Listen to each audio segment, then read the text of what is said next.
Hey, good evening, everybody, and welcome to our show. My name is Rich Sharp, and I'd like to welcome everyone to our weekly show. We call it Tournament Horse Racing. It's brought to you by Broke Guys Handicapping. Here's how it works: we've broken the horse racing calendar up into four separate tournaments, and each tournament consists of approximately 10 racing days. We pick four races from each of those racing days, and we compete against each other for prizes. We have four horse players and each player will make a mythical $2 win place bet in each of the four races that day.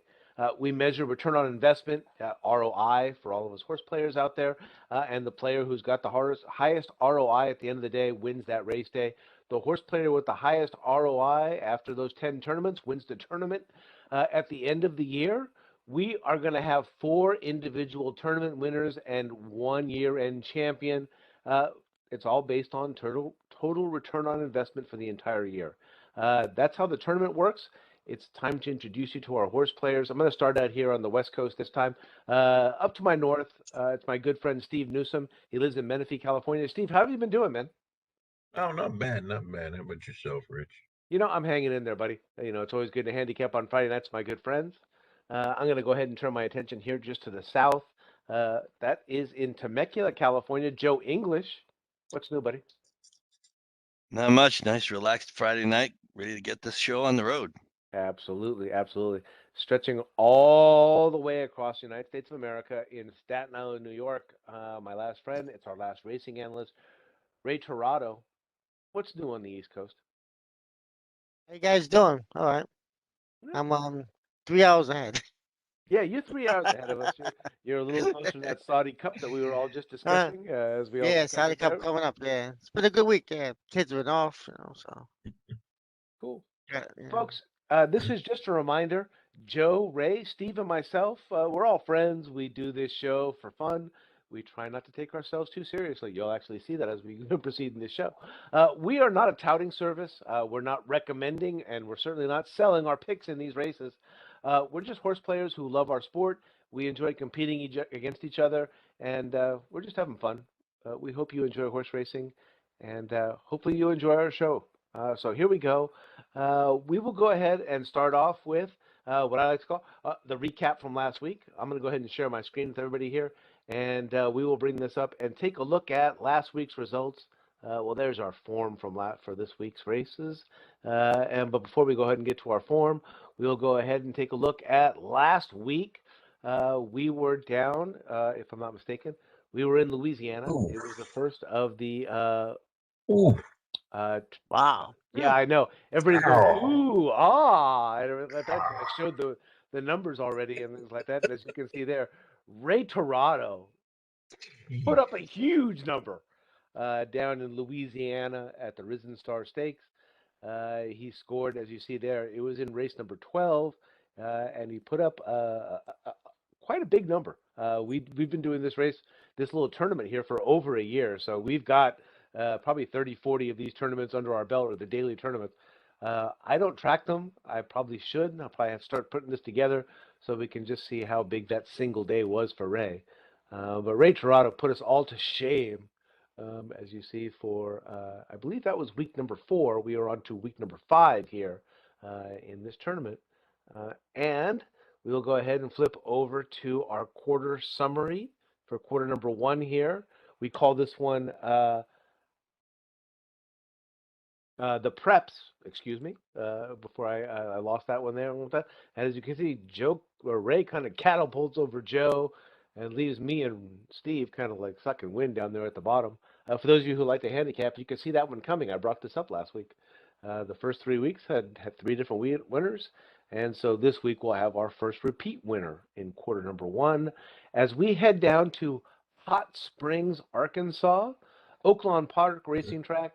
I hate to say this, as you see there, the Rebel Stakes was on there and the Honeybee, but they moved the Honeybee all the way up to the 5th race, and it didn't look like a very competitive affair. So I went ahead and just used that traditional pick 4. We are going to start this week's races in race number 9. They're going 1 mile on the main surface. It is a purse of $100,000 for 4-year-olds and upwards. This is an allowance race. For 4-year-olds and upward, which have never won $15,000 other than maiden, claiming, starter, or state bred allowance, or which have never won 2 races. And your morning line favorite is all the way out there in post number 10. This is Prioritization, trained by Scott Becker and ridden by Luis Contreras, is 3-1 on the Oaklawn Park morning line. And Ray, as is our tradition, the winner of last week's tournament gets to go first. You are up first at Oaklawn Park. Who do you like? All right. Well, I just want to thank Turner Luce for giving me that win last week. Yeah, I bet. And nice first time dirt horse.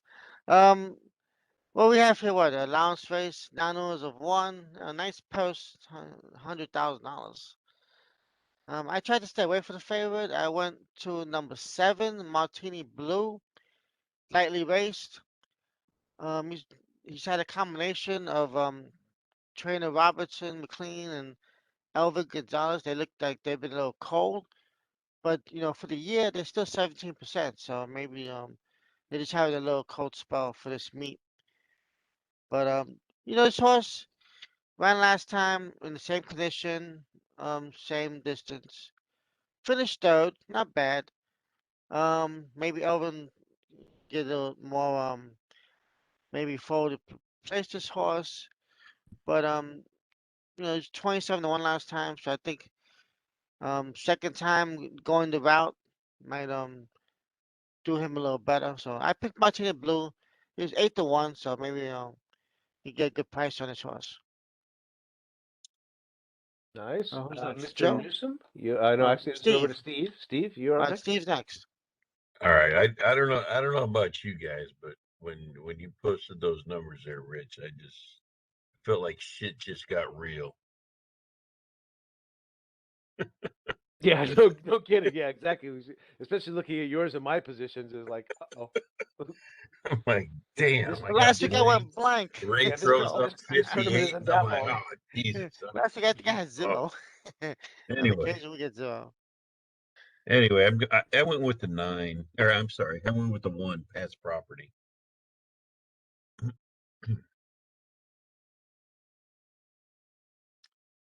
Yeah. Kelsey Har was on this horse last 2 races, won 2 races ago in December at the same distance, at the same park. Had a nice workout last time out. How much of a difference would it make in everybody's opinion if this actually said, instead of John Haran, if this actually said Brad Cox? Right? Also, wouldn't be getting 8-1 either. So Yeah, you wouldn't be getting exactly. that's true too. Yeah, so I went with Pat's Property there. Kind of following up on Steve's sentiment there along the lines of, uh-oh. Some of us might be in trouble in this tournament here already. I actually went all the way out to the outside, and probably feeling a little bit of my my grade school stuff. I probably still do have a little bit of Catholic guilt. I don't know much about the trainer, and the fact that he's 1 for 38 means that his horse is 15-1. Christian Torres is a good jockey. He comes from Gulfstream Park. He was one of their top apprentices a few years ago, so he is a good kid there. The horse is a 5-year-old out of hard spun. It says moves up in class from that last start. I would wonder about that. That's a $30,000 claiming race for non-winners of 3 at Oaklawn Park. And sometimes these forms can be a little bit deceptive as far as what these comments will say. We've actually caught them making contradicting statements before. Again, 1 for 38 doesn't speak a whole lot for this particular horse. Came out Churchill Downs, and the horse has shown good speed in the early going. You can see here, even when he was third and things like that, this was a pretty quick pace that he was running into, and then comes off the pace there. So again, I believe that's a jockey improvement to me, moving up to Christian Torres. Don't know a whole lot about the trainer here. Looking for a little bit of a price. The horse does have 3 wins here at Oaklawn Park. Those are the 3 wins that the horse has in his lifetime. So he is more of an Oaklawn Park horse. And again, a little bit of a hard spun kind of a favorite here. So I will go ahead and go with the 8 and hand this off to Mr. English. Go ahead. Batting cleanup. This is my best bet of the pick 4. I Oh, do nice. not. I'm not gonna say I don't like the favorite. The favorite's legitimate. Watched a couple races of his, but I decided to go against him. I went with the 5 at 5-1. Myopic. Last time out, he was slow. He started slow in that last race, but he ended up finishing second. And the race is a key race. The horse that won, whose name is Running Ray, hint hint, Ray. Why? Uh-oh, look Um, out. the horse's name was Running Ray. He repeated, and the horses that finished 4th and 5th also came back to win. Unfortunately, you can't see that in these past performances. Yes. My DRF formulator allows me to drill down to that race and see what happened after that. And the horse, like I said, the horses that finished 4th and 5th also came back to win. So the horse is coming out of a very productive and a key race. And I like the fact that Giovanni Franco, who we know was good on the dirt out in Southern California, stays aboard for Robertino Diodoro, who obviously has a very good track record at Oaklawn Park over the past few years. Even though David Cohen's not riding, I'm okay with Franco staying, and I'm getting 5-1. So Myopic for me in the first leg of the pick 4.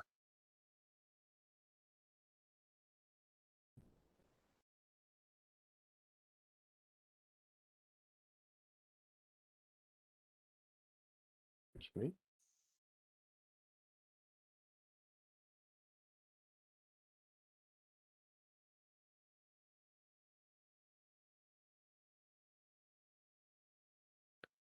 All right.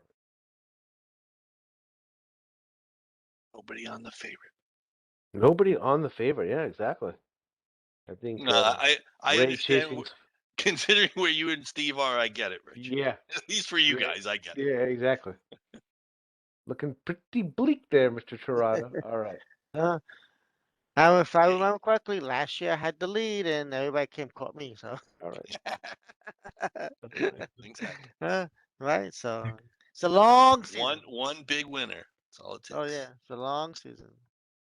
We are moving along to one of my favorite types of races here. We're going to race number 10. Maidens. Yeah, exactly. Thank you, Ray. They're going 6 furlongs on the main track. Right. This is a maiden special event. Purse is $84,000 again for maiden, 3-year-olds only. And your morning line favorite is out here in post number 8. Stayed in for half. Trained by Steven Asmussen and ridden by Tyler Gaffleone, is 3-1 on the Oaklawn Park morning line. And Steve, you're going to get to go first in the maidens. All right. Well, I like the 11. Plausible denial. Let's say here that the dame's got 6 winners from 7 starters. Yeah. And, Can't, yeah. strung together a couple of nice 5 or well, a couple of nice 5 furlong workouts there.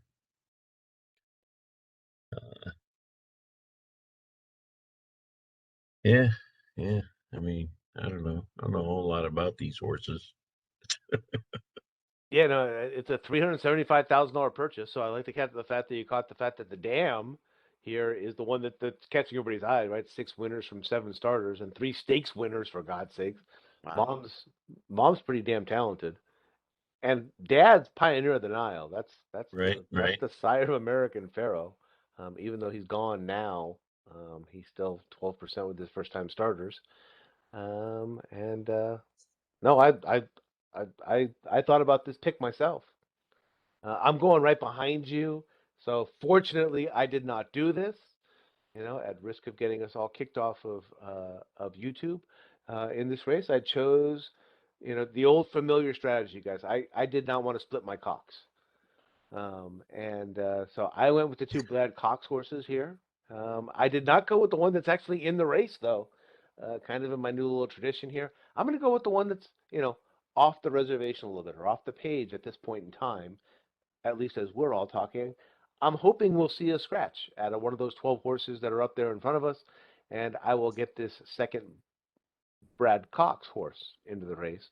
The one that's got John Velasquez riding is called Slim Man, and is 5-1 on the morning line. And as you can see there, the horse not only put up a good speed figure in the first race and finished second, put up a really good speed figure overall in the second race. Was not able to catch out to Favored Outlaw, but faith in Brad Cox, probably something to do with Eclipse Awards or something like that. Faith in John Velasquez, faith in the Hall of Fame. I'm going to go with the 13 horse, just in case I don't get my 13 horse into the race. The horse is obviously an alternate entry, so I need someone to scratch out of this race to get this one in. If I don't get that horse in, I will go ahead. I'll go with the other Cox, and I'll take Lundberg. That's got Ricardo Santana aboard, and that's a first-time starter out of Oaklawn. A mere $400,000 purchase. And just kind of sticking with the whole spirit of not splitting my Cox. I was going to say the whole spirit of Cox. Mm. Bray, you get to follow that. Brad Cox, that is. Yeah. Oh, excuse me. I'm sorry. Excuse me. Joe, you get to follow that. I just won't bring anything up. It's just, the only thing else I do want to bring up is it's kind of funny how we've gone from 2021 to 2022. Who would have thought Tyler Gaffalione would be riding for Steve Asmussen and Ricardo Santana would be riding for Brad Cox? What happened? Oaklawn. That just does. A year ago, you would never have thought that, and it would never have seemed likely. But anyway, that's just a non sequitur, so that I can get into my actual pick. I went with a little bit of a long shot here.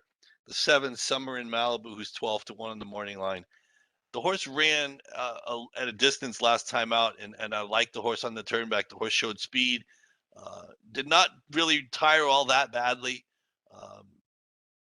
So that, I mean, and again, like I said, I like the turnback. It's a pretty, it's pretty good angle for me. The rider upgrade goes from an apprentice, Geraldo, to Francisco Arrieta, who was aboard 2 starts back when the horse ran well in the sprint for maiden 50s. So again, that was his first start in Lasix. But again, this is the turnback angle for me. Obviously, the trainer is 0 for 21 at the meet, and obviously you're going to get 12-1 because of things like that. But like I said, I'm going with the turnback Summer in Malibu in the second leg here. Right? I did go with the first time horse, Brad Cox's horse, Lundberg, number 6, Jadav Uncle he's been throwing out some good runners last few years. He's got some steady works. I like the 4 furlong work for 48 breezing. That looked pretty strong, 2 out of 64. They came back with a Handley work from the gate, so I think that they looking to pop first time out with his horse. They did pay $400,000 for him. Uncle Mo throws out 14% winners first time out, so Santana aboard. So I think he's gonna come out running, and hopefully he'll have a good one.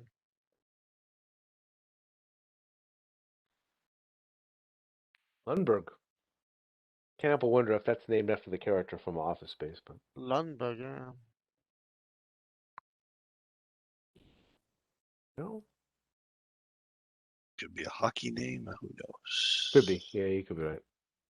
No idea, actually.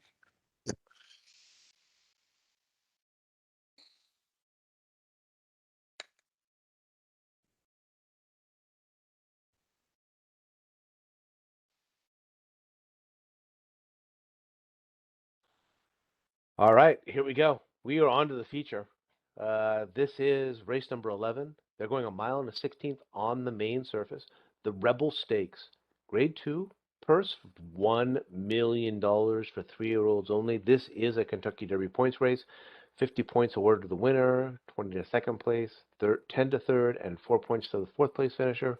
Your morning line favorite is in post number 2. New Grange, trained by Bob Baffert, ridden by John Velasquez, is 9-5 on the Oaklawn Park morning line. And I swear to God, this is just a coincidence because it happened last week as well and things like that. But I ended up getting the first pick in the feature here. And as you might imagine, I'm not going to go far off the reservation here. Bob Baffert, I believe, has won this race like 8 times or something like that. He won it last year, I believe, with Concert Tour. American Pharaoh has won this race before. He might be a California trainer, but he certainly likes to vacation down there in Hot Springs, Arkansas. And I'm not going to go far from that. With John Velasquez aboard, him and Bob Baffert are hitting at, yeah, a mere 63%. This is one of those ones when you get Bob Baffert in front of you, you want to ask him, why is it that you and John Velasquez are losing 37% of the time?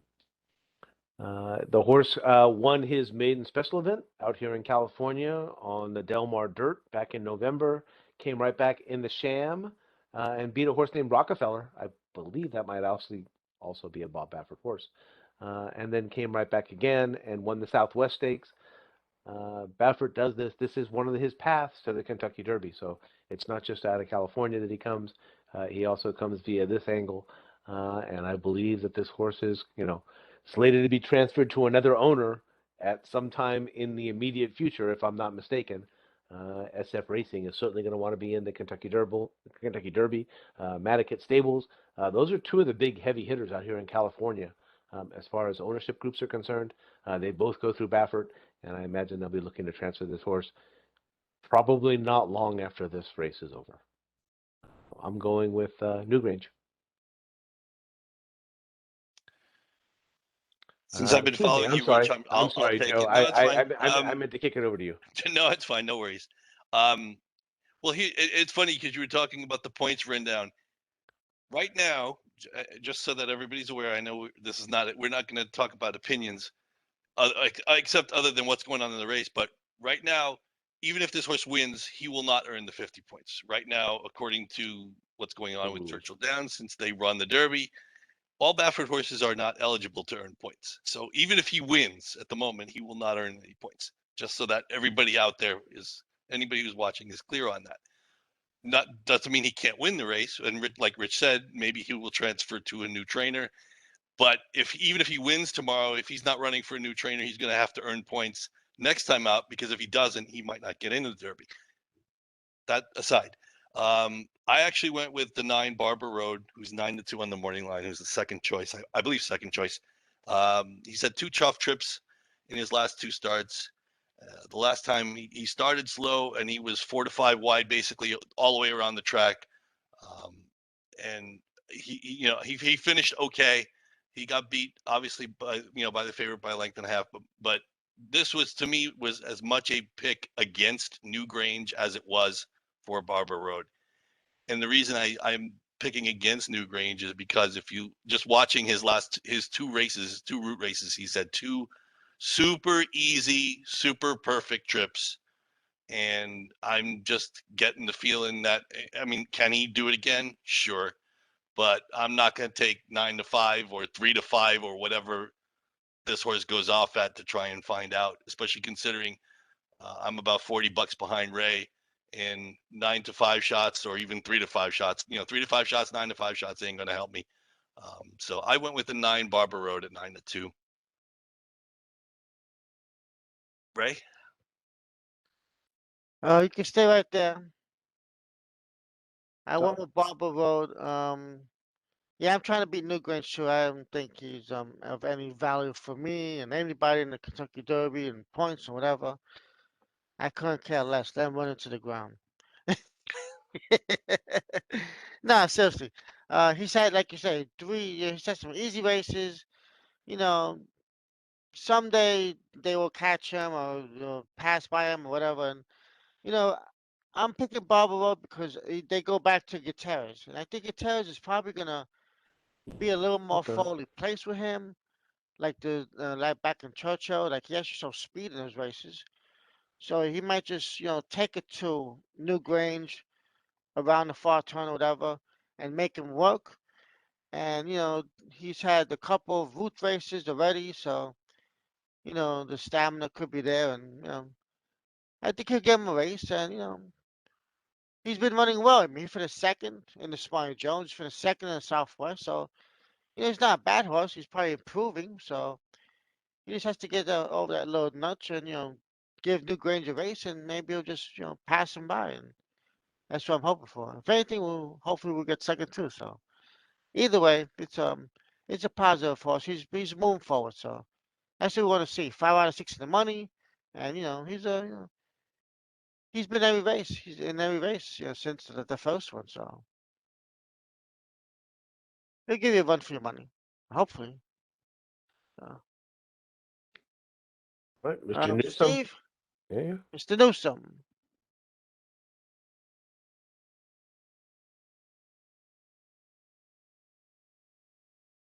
Can't hear you, Steve.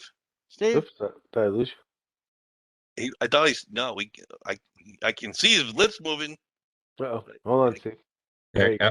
my Hey. bad. My bad. No, there you okay. go. It's my fault. I was on mute there because I was coughing earlier. Anyway. Technical sorry. difficulties. Oh no. Anyway, yeah. So I changed my pick here a couple of times now since watching this. You guys know this game, so I'm going with the 8, Chasing Time, with Oh. Tyler Gaffleon and Steve Osmondson. Horse has won a couple of times, 2 of the last 3. Yeah. So Won big last time. Oh, 7. Yeah. 7 before length. Yeah. yeah. So yeah, I mean, like you said, it's my third choice here, but that's all right. 8-1. I like No, the solid odds. pick. Churchill Downs victories, and then does have And a look where win he's at been. Oaklawn. He's been, Oh yeah, a 1 win to at a 2, second. 6 to 5, 2 to 1. Yeah. Yeah. So he's been Absolutely. heavily bet. He's worth something. All Yeah. right. It's a tough race. I tell you, that's not gonna be as easy as you think. Plug these in. Everybody wants those points. They're gonna be slapping those whips.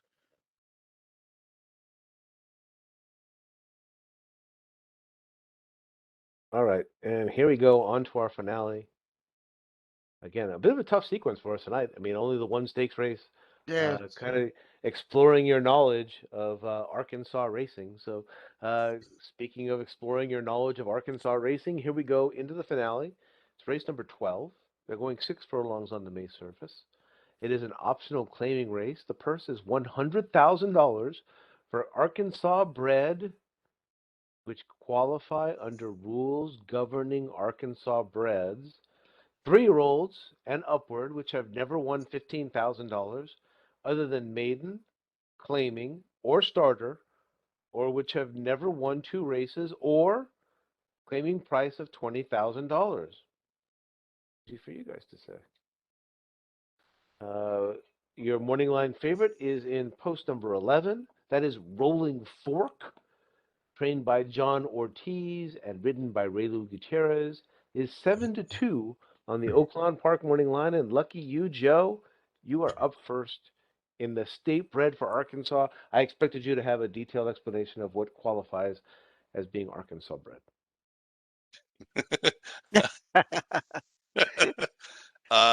Born in Arkansas. Yeah, well, I'm hoping. Yeah.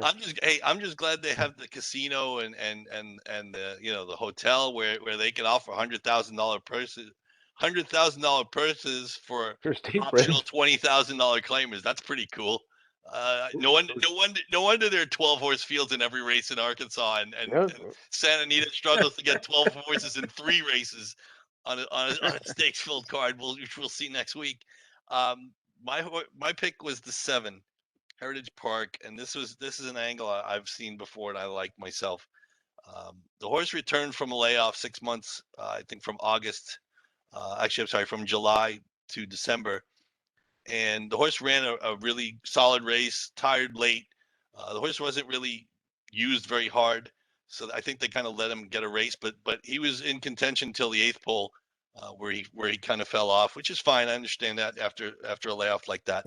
The horse then returned in a mud race and as you can see, his record in the mud has not been all that stellar. And given that one race, I'm figuring that was a bounce.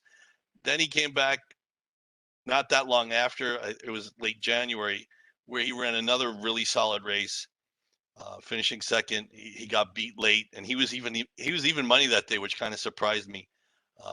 But I think he's rounding into form, and I think he's going to, instead of bouncing off that like he did in the second race of the cycle, I think he's actually going to improve and get better.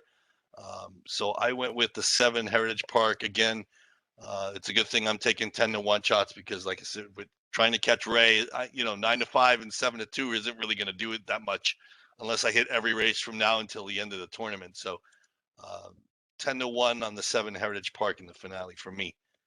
Right? I went with the 4. Where's Randy? It's a tough race for me. There's like a lot of horses here. They were in the same conditions, and this horse just broke his maiden. I think he finally found his ways.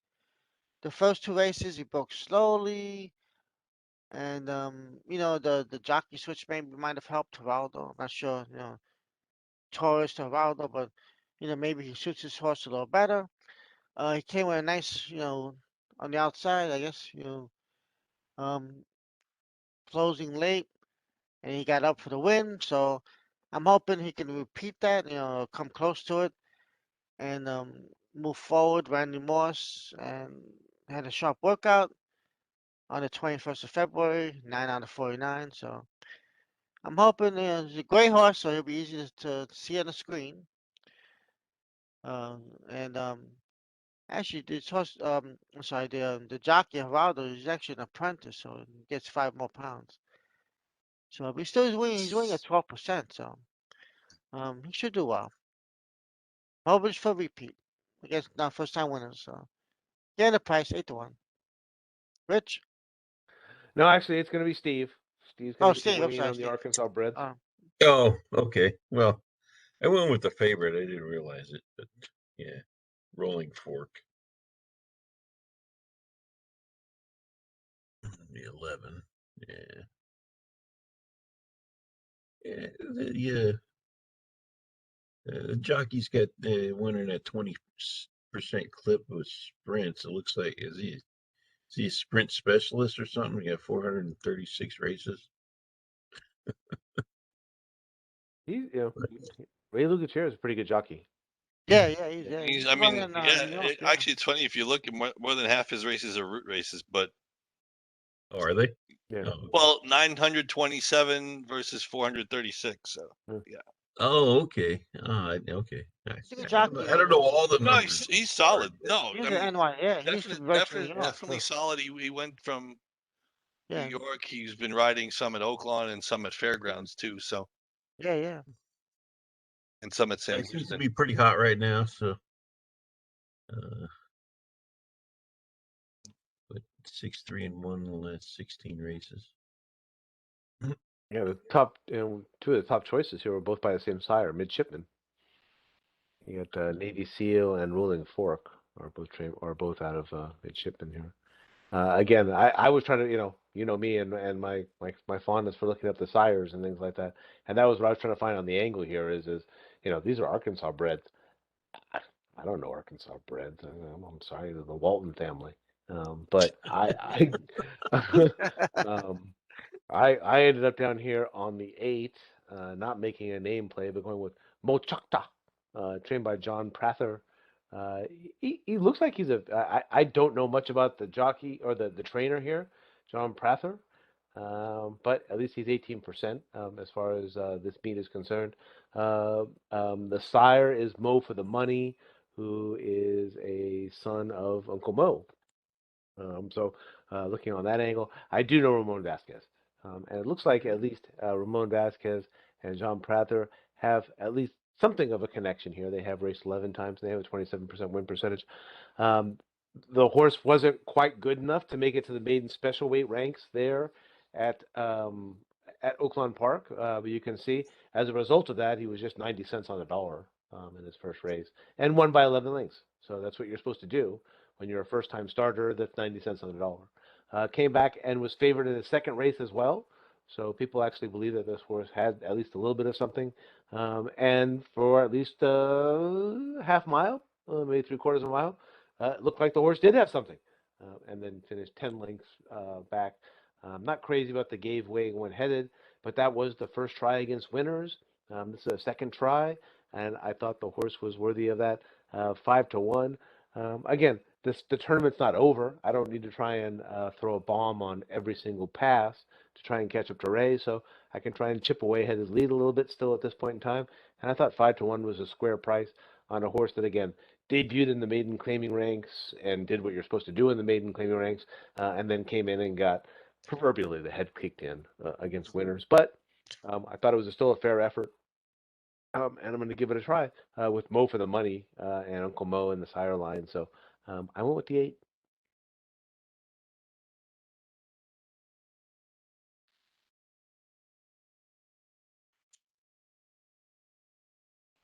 All right, gentlemen, just